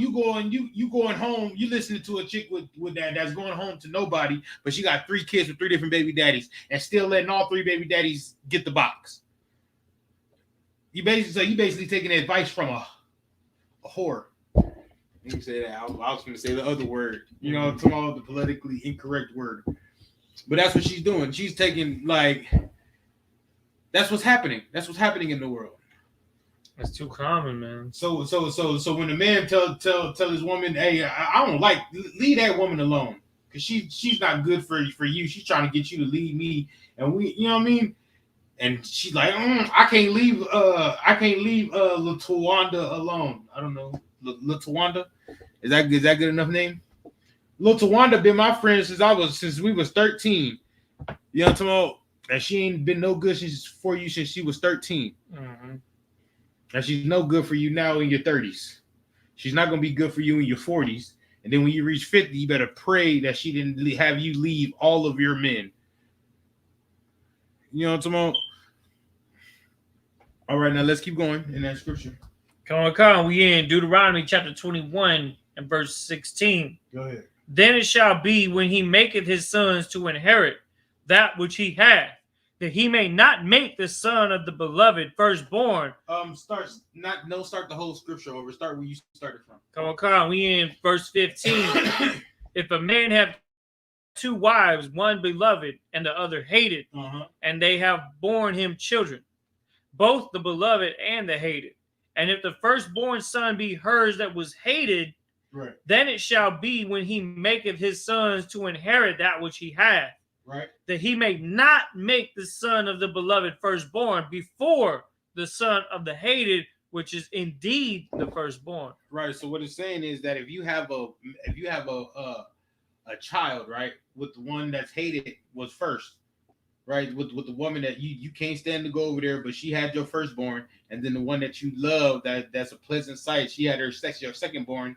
You cannot take away what that firstborn was gonna get just because you don't like that first woman. You have to give what you have to give, because the children had nothing to do with her hating you. Mm-hmm. With her being a wicked dragon over here, the children had nothing to do with that.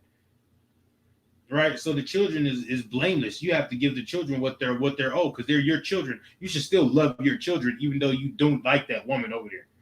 You can't stand that old evil conniving loudmouth Dragon Tales one lady. I call her Dragon Tales. You remember Dragon Tales? Yeah, I remember Dragon Tales. Dragon Tales was something else. It was witchcraft. Go ahead. I was just saying, what if the wife of the hated was no longer their wife, though? Would that firstborn son law still be in effect?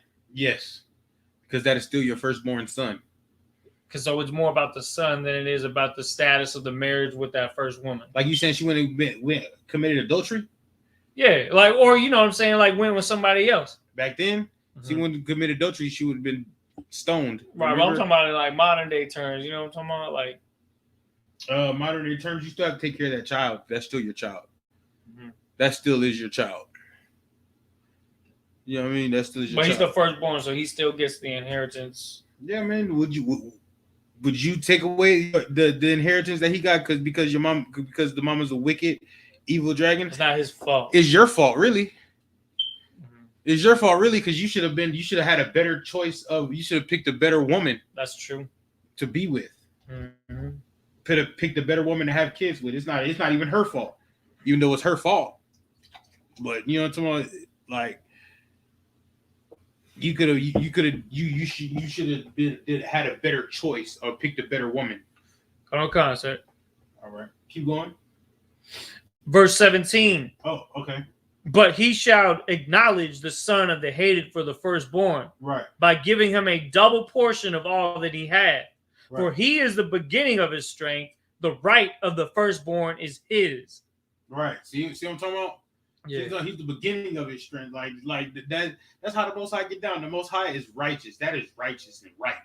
Is to give the firstborn his inheritance. That is right. Just because you don't like the mama, just because you didn't you're like, oh, I can't stand this woman. That is my son, though. You know what I'm saying? He looked just like me. I can't even deny that. You know what I'm saying? They didn't have paternity tests back then. They didn't have paternity tests, but I'm pretty sure he was like, man, that's mine. All right, he looked just like, look, me looking in his eyes and everything. You know what I mean? So that the Most High covered all. The Most High covered all of everything. He covered all bases with these laws, man, and these multiple wives. The Most High's wasn't joking about this. Give me Isaiah 4:1. So now we got the laws about the multiple wives, right? Now we're going to get to the misconceptions, the misunderstanding of the scriptures, because they always want to be like, oh, what about this? This is a scripture that they pull a lot. Which one? Isaiah 4:1. Come. This is a scripture that they pull a lot. Isaiah chapter 4 and verse 1. Because they always want to say this is in the kingdom. This is in the kingdom. This is in the kingdom. Not yet. Go ahead. Come. All right, it says, Isaiah chapter 4 and verse 1. And in that day, 7 women shall take hold of one man. Start it over. And in that day, say it one more time. Isaiah chapter 4 and verse 1. Mm-hmm. And in that day. In what? In that day. In that day. What day is that? Ooh. That day. What do we do? What do we do if we see something in scripture and be like, oh, in that day? What do we do to find out what that day is? What are you talking about? Like, get proper context. Okay. So what you're gonna do about it in that day? That's Isaiah 4:1. So what you're gonna do? We would refer to a different scripture. Yeah, but what scripture? Will we go to John 3 and 4? Or will we go to Isaiah 3, chapter 3? It's a couple verses up to go find out what context we're talking That's what I'm about. saying. Like, you got to reinforce the scripture with the scripture, right? No. I'm saying is you get proper context. Okay. So you'll go back up. You go to John. So we have Isaiah 4 and 1. Mm-hmm. So there's nothing before 4 and 1. So you have to go to Isaiah 3. Okay, kind of slack here. So like 25, 24, something like that. Kind of. Let me get that. So in order to get the context of Isaiah 4 and 1, let's back up to the previous chapter to get that. Is that what you're talking about? Yep. Kind of, sir. So Isaiah chapter 3, verse 25. Isaiah chapter 3, verse 25. Mm-hmm. Thy men shall fall by the sword, and thy mighty in the war. Right. So it says, men shall fall by the sword, and thy mighty in the war. When is that happening? The day of the war. No, when is that happening? We've been at war. We've been at war since we came over here on slave ships. We've been at war since Christ died. Since Christ died for us for on that cross, we've been in war. Like, yeah. No, off the top, I might say the wrong thing, but I have an idea. Keep reading. Okay. Verse 25, thy men shall fall by the sword, and thy mighty in the war. Stop. When are we falling by the sword? When will we fall by the sword? When? I mean, you're talking about throughout the whole transatlantic slave trade. Well, we falling by the sword now. Right. Trayvon Martin. What's his name? George Floyd. Emmett Till. Philando Castile. Yeah. You know what I'm talking about? Alton Sterling. Yeah, we've been falling by the sword. Eric Garner. Mike, Jaquan McDonald, Freddie Gray, we've been dying by the sword. But that's talking about right now. Keep going. Verse 26, and her gates shall lament and mourn. Right. So when it's talking about gates, we know we're talking about leaders from from Jeremiah 14:2, right? Right. When it says their gates languish, so it says the gates are mourning, right? And it says they lament and they mourn, so they cry and they mourn. How are our leaders crying and mourning now? Yeah. Right? Our leaders doing that right now. Keep going.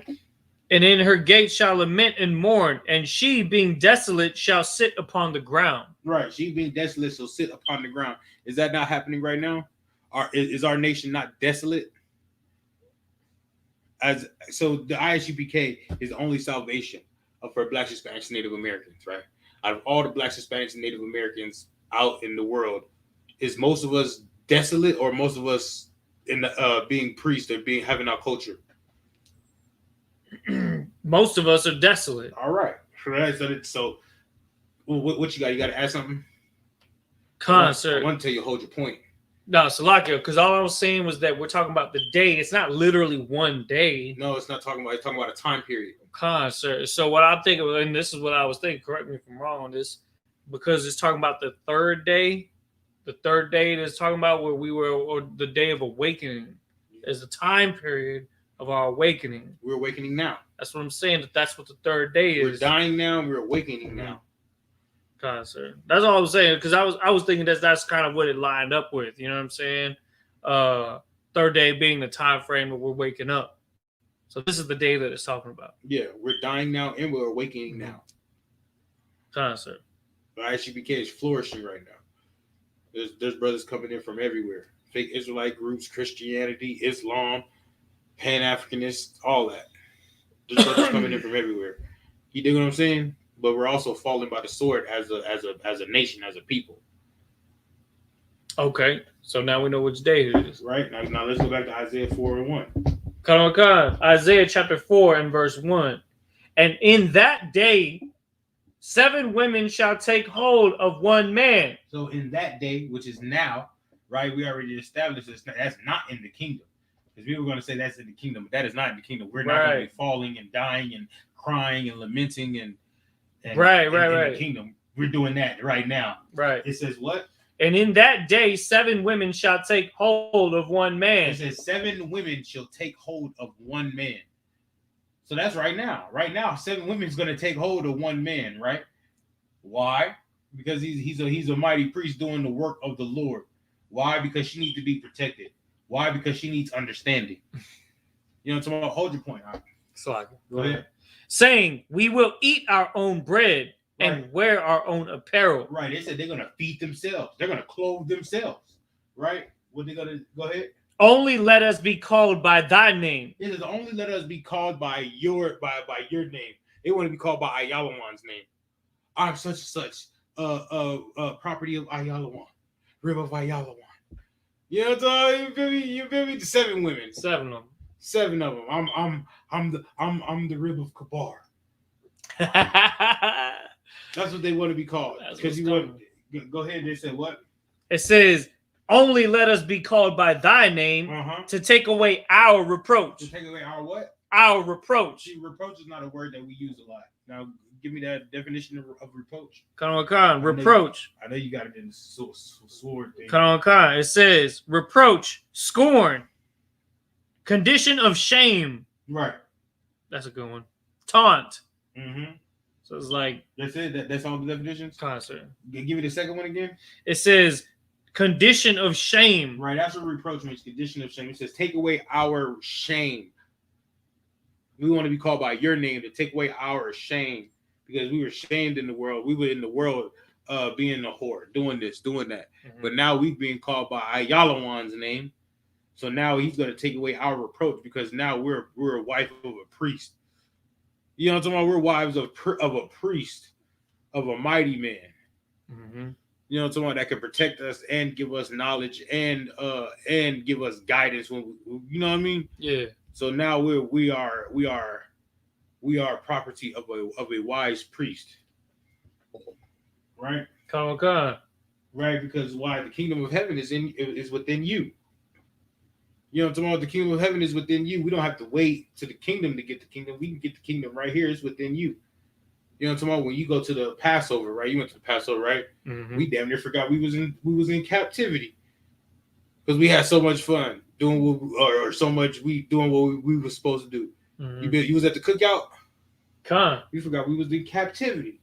We was around all the brothers, surrounded by nothing but love and brotherhood. That's what I'm talking about. The kingdom of heaven is within you. You know what I mean? You want to know why? You want to know why fake Israelite groups they don't know, they don't believe in that scripture that's in the kingdom, because here here on this planet, in America right now, they're being taught to be weak for women. Now they're taught whatever you want. You want this, you want that, you can have that. You know what I'm talking about? They're taught to be weak for women. Okay, well, you don't want multiple. You said I can't have multiple wives to have you. Okay, I won't have multiple wives and shit like that. You know what I mean? Mm-hmm. That's that. They're being weak for women. Everybody's being weak for women. What's up, Mark? Just real quick, and on a serious note, you just want to make this point. Go ahead. We on that real. That's a real serious subject because as we get closer to the end, closer to the apocalypse, closer to the day of the Lord, things are going to continue to get more hectic. And women are going to be looking for somebody that not only can protect them physically, but spiritually. Mm-hmm. And that's going to become more and more rare as the time goes on, as World War III occurs, as all these prophecies occur. Men are just going to become more scarce. This scripture right here is literally talking about that in the sense that, like, there ain't going to be no real men left. Mm-hmm. Ain't no real men left now, except in the I.S.U.P.K. That's what I'm saying. That's exactly the case. I don't care how many scriptures they know. If they're not in the I.S.U.P.K, they're not real men. That's what I'm talking about. Exactly, because you got all these men out here that are weak in their mind, weak in their spirit, can't hold it down. Women out here looking for real men, and they can't find them. So when 7 women take hold of one man, it should not be a surprise. Right, because they're only going to be taking hold of I.S.U.P.K brothers. That's the truth. And he already got a wife. You know what I'm saying? So that's not gonna be like make way because I'm coming too. You know what I'm saying? Like it's just lucky. That's my point. Hey, that's how it gotta be, man. Give me 1 Timothy 3:1. Okay. 1 Timothy chapter 3 and verse 1. Hold it. Because now they're gonna be like, this is another scripture that they always get misunderstood, misconstrued. Okay. Right? They're like, a bishop has to be man of one wife. or something like that. Let's read it. 1 Timothy chapter 3, verse 1. This is a true saying. Mm-hmm. If a man desire the office of a bishop. Stop. What's a bishop? A priest. No, what's a bishop? A bishop is a priest, but what's a bishop? You can be a priest, and that could be a priest, but what's a bishop? Is it like a high priest? There you go. It's like a general, a captain, somebody that's in charge of a school, in charge of a zone, in charge of an area. You dig? God. All right, go ahead. He desireth a good work. Mm-hmm. A bishop then must be blameless, Right. the husband of one wife, Right. vigilant, Uh-huh. sober, Uh-huh. and of good behavior, Right. given to hospitality, Uh-huh. apt to teach. All right, now let's go back to verse 2. Verse 2. Right. A bishop then must be blameless, Right. the husband of one wife. Stop. Was Christ a bishop? Was Yahweh Mashiach a bishop? God. Did he have a wife? Lie. No, he didn't have a wife. Why didn't he have a wife? Go ahead. Up. Because the truth was his true love. He was married to Israel. He was married to the work of the Lord. Mm-hmm. So he didn't have a wife. So what are they talking about? The bishop must be the husband of one wife. What is that one wife talking about? It's not talking about a literal woman in that sense. It's talking about the responsibility he has as a teacher. Right. He must be married to the truth. He must be married to the work of the Lord. Mm-hmm. That's what he was married to. He wasn't married to Shaquanda. You know what I'm talking about? And it must be me and only me. But then she got 3 other babies by 3 other different daddies. No. We ain't talking about that. We're talking about having one wife, which is the truth, married to the game. Can I say that? You can say that. He was married to the most. Christ was married to the game. He was married to doing the work of his Father, the work of the Lord. Right? He had to suffer that. He couldn't marry no other wife because he didn't. He couldn't marry a woman because he didn't have the. He couldn't have the pleasure of having the woman to take his mind off of the truth, off of what his mission. That's right. He couldn't do that. So what he had to do, he married to the game. Right? We use that knowledge now when brothers be in the streets real hard. They married to the game. Mm-hmm. But Christ was married to the streets too. Christ was married to the Israelites that was in the streets, married to the truth, married to the brothers and sisters that needed him to heal them. Christ was married to them. Right? That's right. Christ was married to the work of the Lord. Right. Give me 1 Corinthians 7-9. Because if he only supposed to have one wife, why come they said this, right? 1 Corinthians 7-29. Come on. 1 Corinthians chapter, you said 7-29? 7-29. Come on. 1 Corinthians chapter 7, verse 29. Right. But this I say, brethren, the time is short. Right. The time is short. Time is short, right? Go ahead. It remaineth that both they that have wives be as though they had none. Right. So even if you have a wife, right, it's supposed to be like you have none, because you're only married to the truth. You are married to the work of the Lord, right? Because sometimes you ain't gonna be able to. She ain't gonna be. You know what I'm talking about? Sometimes you got to go to the slave, right? Then you got to go. Then when you offer the slave, you got to go to camp in 2 different cities. You got to go to camp, and then you got to go Hebrew Academy on Sunday. You know what I'm talking about? Then when you get back on Monday, you got to teach class. You know what I'm talking about? You never really know. I'm talking about your life. Yeah. You do what I'm saying. So you never really know when you're gonna have time to spend with your rib or with your wife. You never know if you're gonna have time. So she's gonna have to understand that you're a very busy man and that you are a priest of the Most High. You know what I'm talking about? You are a priest of the Most High, especially in I.S.U.P.K, man. You got work to do. Mm-hmm. There's nothing more important than raising up this nation. So she has to understand that. Right? So it's like you have no wife because you are married to the truth, because you only have one wife, and that is the truth. So it's like you have no woman. Read that one more time, Mark. Come on. It says, Verse 29. But this I say, brethren, the time is short. It remaineth that both they that have wives be as though they had none. Right. Be as that they had no wife. Mm-hmm. Right.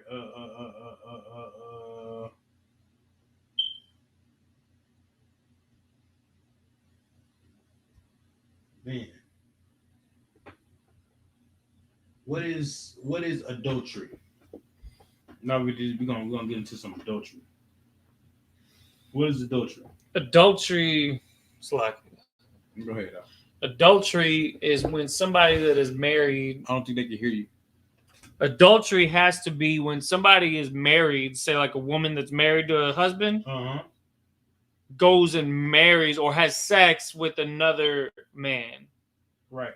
Adultery can also be a man having sex with another man's wife. Absolute. Yeah, you're right. Right. That could be adultery also. Because it ain't always got to be her, even though it is her. But you know what I mean? Right. Like it's the same situation, but it's the dude. That's why the I.S.U.P.K, that'll happen in the I.S.U.P.K. Damn right. Because before you go talk to a woman or want to go court a woman, you have to go get permission from your camp leader and that camp leader. Sir. And that woman's camp leader. You know what I mean? Because she might be courting somebody already. And she might see you and go, ooh, I want to court you. No. You know, tomorrow, no, that's not going to happen in I.S.U.P.K. because you have to get permission. Everybody has to get permission to court. That's why we're going to go over that after class anyway. Oh, it's just a lot. Now give me Matthew 19:5. Come. Matthew chapter 19 and verse 5. Right. And said, for this cause shall a man leave his father and mother, right, and shall cleave to his wife, and they twain shall be one flesh. Right. It says, for this cause, man shall leave his mother and his father. Right. So you should leave your mother and your father, and you're gonna cleave to your wife, and then y'all gonna be twain. Y'all gonna become one flesh. Y'all gonna become not gonna be in two no more. Y'all gonna become interwoven. Y'all gonna become interwoven. I don't know if I could do that. Y'all gonna become interwoven and become one flesh. Right. Keep going. Come. Verse 6. Wherefore they are no more twain, but one flesh. Right. Y'all ain't even intertwined no more. Y'all just now one flesh.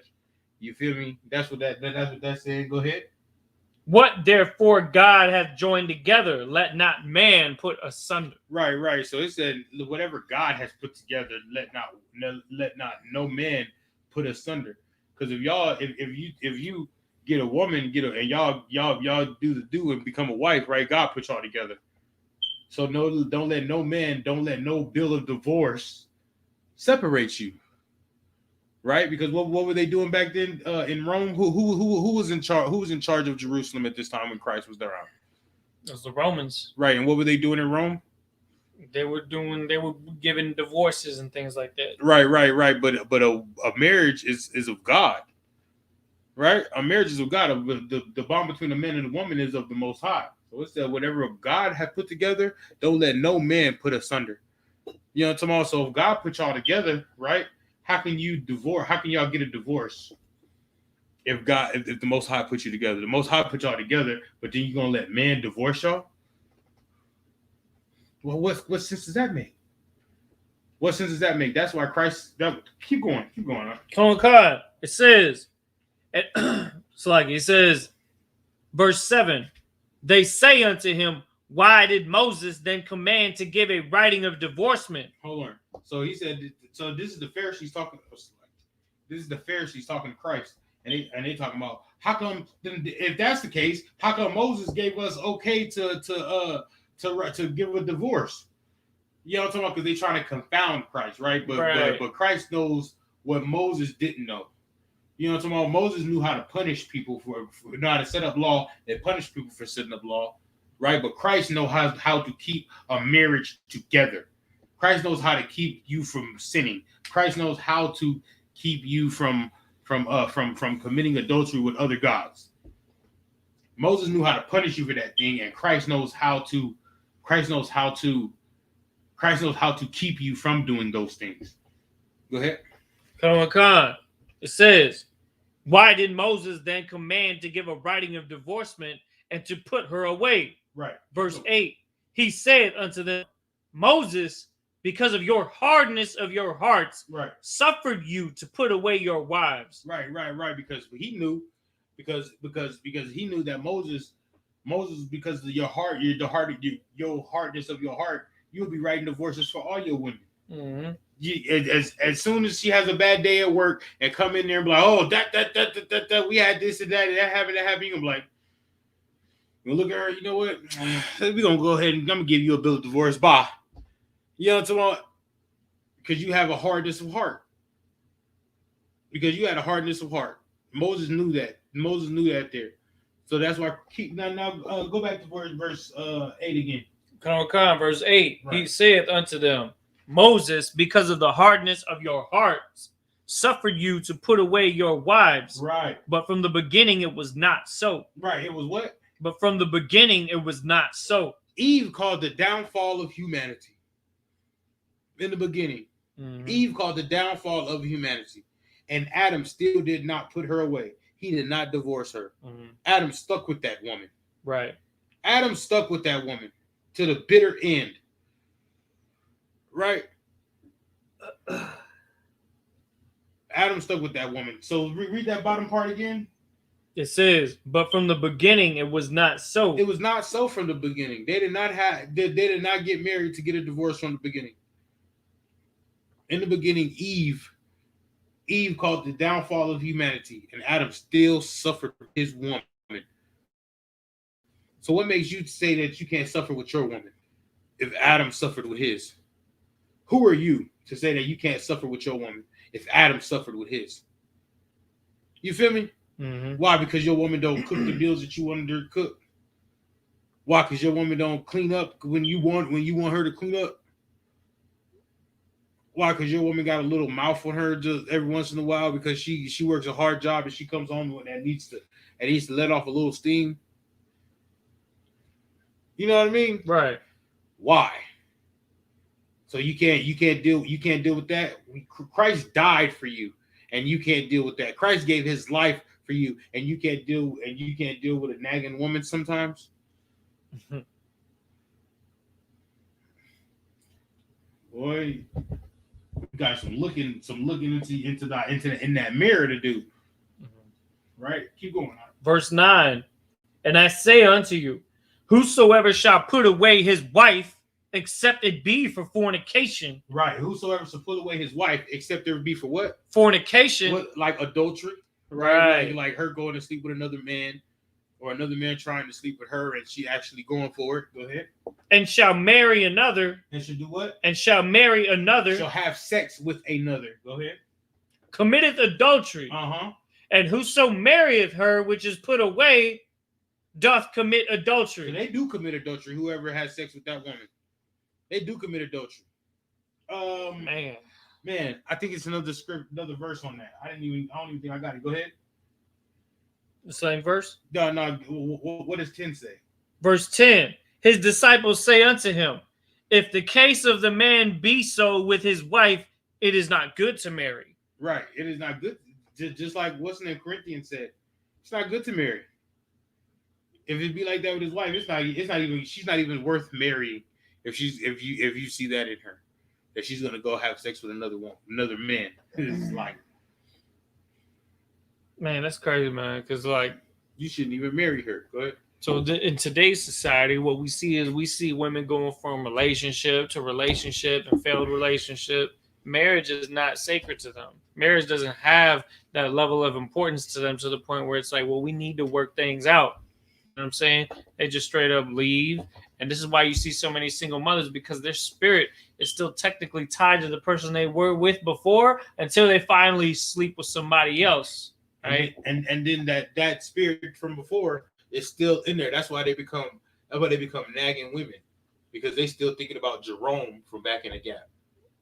Good night. You feel me? So this is a lot of work to do, man. It is a lot of work. I'm happy you said that. But they still thinking about Jerome or Tyrone that they slept with, and they're not thinking about the nigga that's in front of them. So once the nigga in front of them fuck up, oh, you just like Tyrone, and you just like Jerome, you just like them niggas, and and it's always a because they always want to nag and they always want to be a loudmouth dragon. They want to be something that's messed up in him. That's why in the I.S.U.P.K we give them that 6 months to heal. Because you don't know what demons is going through them right now. Mm-hmm. You feel me? Man, that's crazy, man. But then make it worse. Let's say she was done with Tyrone and got with Jerome, right? But Jerome didn't know nothing about Tyrone. You know what I'm talking about? So he just go ahead and get with her and right. Right. Now Jerome is committed sin. He committed adultery. Mm-hmm. Now Jerome committed adultery for messing with this foul woman. You feel me? Question. That he didn't know he knew she was probably foul, but he didn't care. But he didn't know anything about the scriptures. So now he committed adultery with Tyrone's woman. Go ahead. So, like, the question is, for those that are in situations like this that didn't know better, didn't know the truth up until this point, that are in situations like that where their relationships have failed and both parties have moved on, so to speak, right? Mm-hmm. Where do they move from here forward? They should call and get counsel. Mm-hmm. They should call and get counsel from the I.S.U.P.K. Go to I.S.U.P.K.com. Get the number to the I.S.U.P.K. city school nearest you. Ooh. And call that number. We gotta put that number in the chat. The San Antonio chat. Come on. Do you need that number? Yeah. 210. Hold on.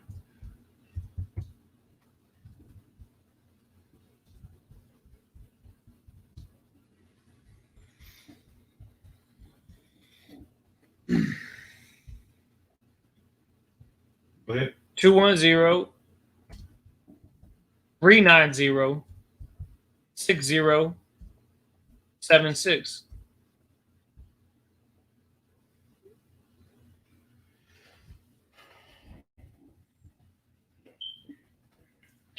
If you're in the San Antonio area, you can call that number, and that number can give you contact to any I.S.U.P.K. school everywhere. I believe it.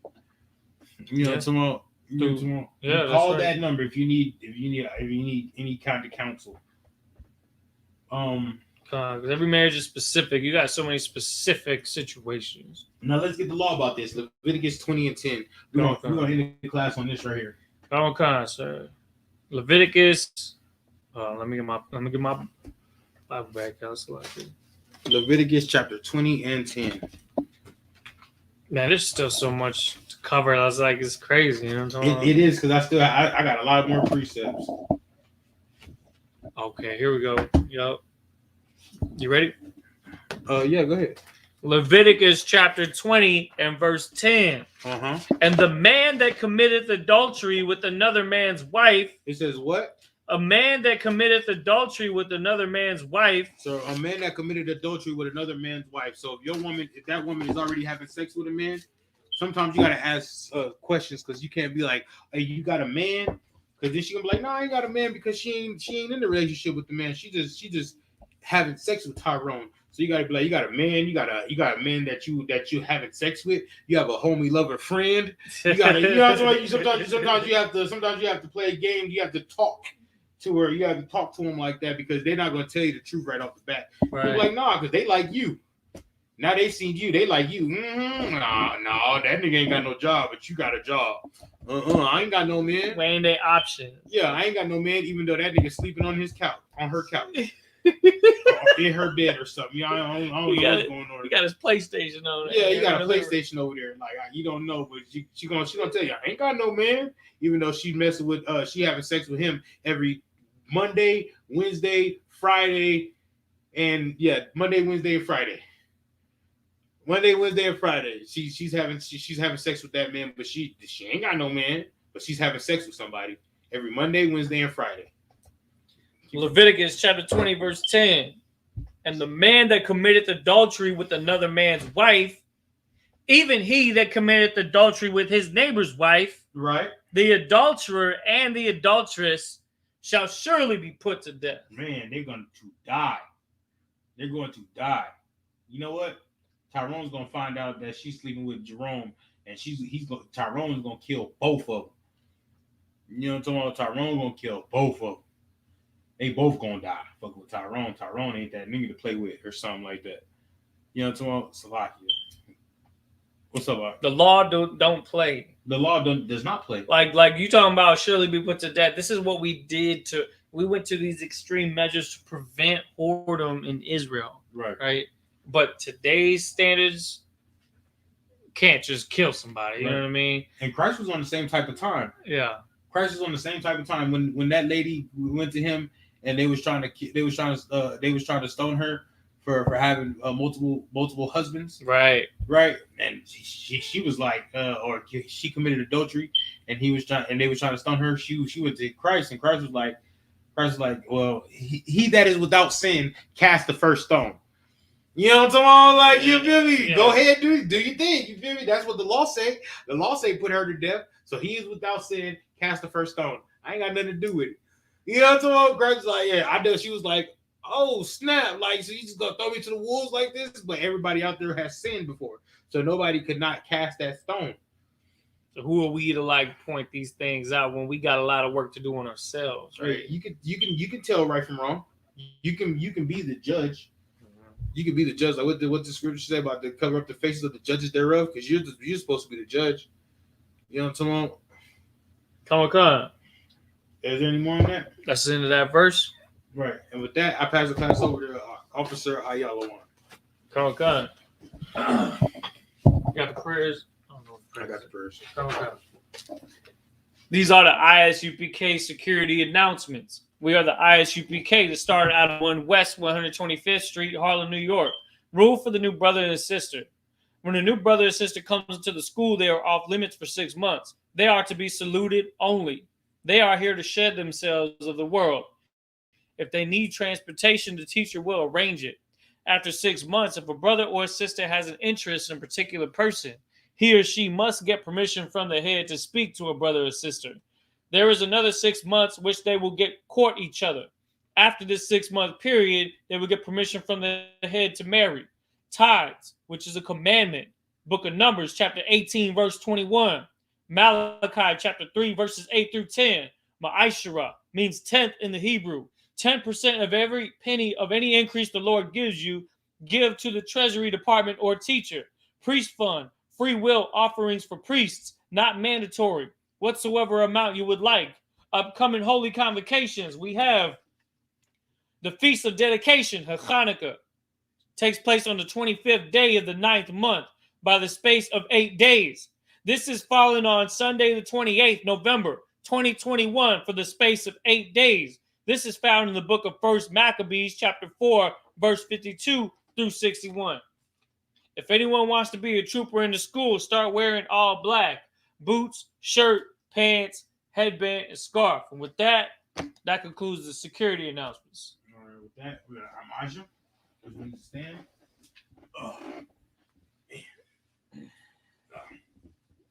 We're going to start, turn the face to east. And now we're going to do the Lord's Prayer in the ancient Paleo Hebrew. Come on. Abanawa. Shabbat Shemayim.